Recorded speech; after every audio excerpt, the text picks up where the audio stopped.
In this video, you'll learn how to prioritize so you can leave that overwhelmed feeling behind. And say bye-bye to those feelings. Towards the end of this video, I give you a productivity tip that will help you. It's not only going to let you focus on the most important tasks, but will also show you how to prioritize your work better. Prioritizing tasks can help you get more done in a shorter amount of time. But why do we need to prioritize tasks? In this video, we'll cover the need for priority and how to go about it.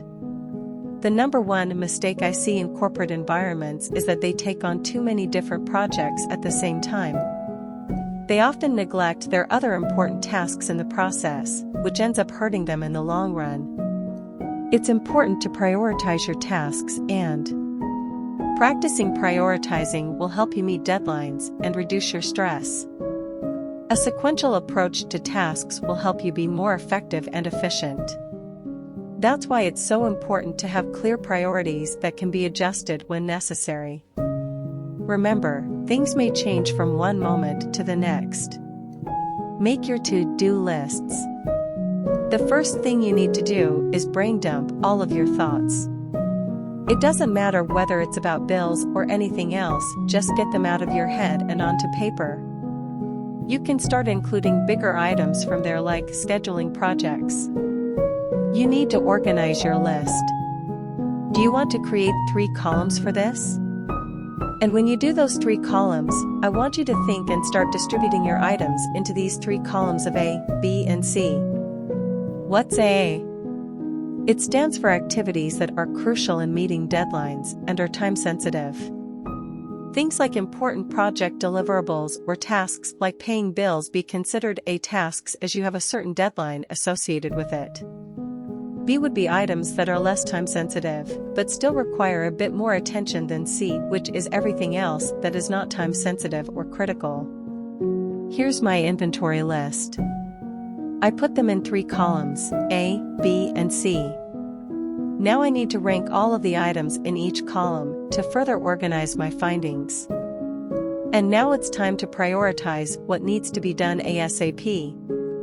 At the top of the page, you have your list of As, and for each one you identify if it has a deadline that day or if it's a little less time sensitive, so you can focus on what's most important first.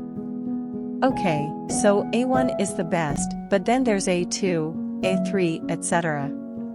But it's not just ranking them 1 to N, consider everything else you have going on in the day. If you have one meeting after another, it can be difficult to stay on top of them all. That's why I suggest that you take this seriously and think things through before agreeing to anything. That's why you're now going to start looking out in the week. Can you move an A2 to maybe the next day, etc. and etc.? Just leave that part of the sentence, but do an A3 instead. Be sure to label your tasks with the appropriate labels before you come into work on Thursday. For example, if A3 is what you were supposed to do today, then it should be labeled as A1 when it's time for you to come into the office. I'd rather have you just have one item that you prioritize for today and accomplish. The key is to prioritize which tasks are important for this week, and then delegate the other tasks that aren't. Trying to do everything won't benefit you in any way, it will stress you out and leave you less accomplished. Now let's say you've accomplished all your 1, 2, 3s on the A side. You get a chance to work on B's too, because you might end up with some open pockets of opportunity that allow you to finish all your items on your other tasks and tackle any unfinished ones. Definitely go to the B's and make sure to skip the C's.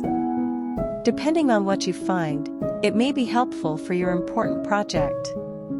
The time spent working on those items won't be wasted, as they can help you pinpoint what is and isn't worth your attention. And in my own experience, I have experienced this too.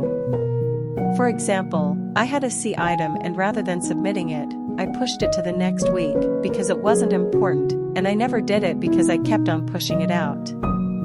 It was great for me to come to the realization that it wasn't that important, and I had to do it. So, make sure you rank it properly and include an adequate amount throughout the day. Thanks for learning the ways of prioritizing. Now you can work your way from A's to 123's, which is awesome. As I kind of mentioned in step 2, you should really think about how much time you put towards things. For me, I only plan for 55 to 60% of my day and leave the rest available because unexpected things can happen with 45 to 40%. We need to work firefighting style. I'm always going to go somewhere else besides where I planned, and that's okay. Real life happens this way. That's a kind of thing you should be thinking about. In reality, if you do the 60% per 40% strategy, it can help avoid overworking yourself and make things easier overall. I've never come across someone who has planned out everything in their life, even myself. There are always things that happen in life that you can't control. So if you plan for 60-40 split and you end up with 60, it allows you to deal with that 40% without getting stressed out. And again, the bigger picture is that when this happens, other activities throughout a period of time because you're now ranking them properly and looking at them in a different way. Now that you now know how to prioritize tasks, congratulations. Thank you so much.